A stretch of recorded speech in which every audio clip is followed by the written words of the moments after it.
Millet से शुरू हुआ एक विचार और वहां तक पहुंच गया जहां इंडिया के सिर्फ टॉप 10 एमएसएमईज को मौका मिलता है।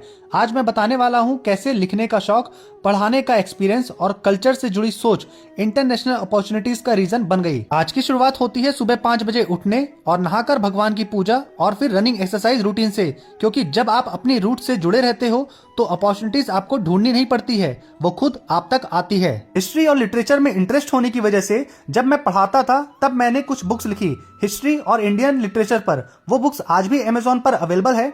इसी दौरान एक नाम मेरे सामने आया, यूएसए के एंटरप्रेन्योर और राइटर आदित्य सत्संगी जी का, जो खुद हिंदू लिटरेचर पर काम कर रहे थे। और ये कनेक्शन बना हमारे भैया डॉक्टर पंकज शर्मा जी और डॉक्टर महेंद्र ठाकुर जी के थ्रू, क्योंकि ये सभी राइटर्स थे और पहली मुलाकात हम सबकी दिल्ली में हुई। और इसी कल्चर और लिटरेचर वर्क की वजह से हम सबको केरल के गवर्नर के घर गेस्ट के रूप में इनवाइट किया गया।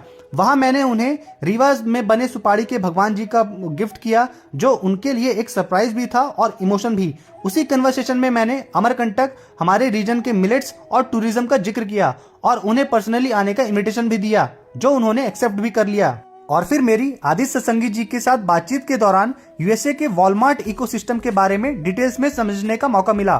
तब मैंने एक क्लियर डिसीजन लिया, अगर इंटरनेशनल मार्केट में जाना है तो सेफ, ट्रांसपेरेंट और लॉन्ग टर्म सिस्टम के साथ जाना होगा। और इसी विजन की वजह से जून 2025 के एमएसएमई वॉलमार्ट समृद्धि प्रोग्राम में इंडिया के टॉप 10 एमएसएमईज में एमपी के 2 एमएसएमईज का सिलेक्शन हुआ, जिसमें से एक हमारा ग्रेनॉक्सी भी था। इस दिन मुझे एक बात समझ आई, आप सिर्फ प्रोडक्ट नहीं बिल्ड करते, आप अपनी सोच, वैल्यूज और जर्नी बिल्ड करते हो, जो ग्लोबल स्टेज तक ले जाती है। नेक्स्ट रील में मैं आपको बताऊंगा कि वॉलमार्ट ने हमें शॉर्टलिस्ट किस एक स्पेसिफिक रीजन की वजह से किया, जो ज्यादातर एमएसएमईज इग्नोर कर देते हैं। ये रील मिस मत करना, क्योंकि जर्नी अब और इंटरेस्टिंग होने वाली है।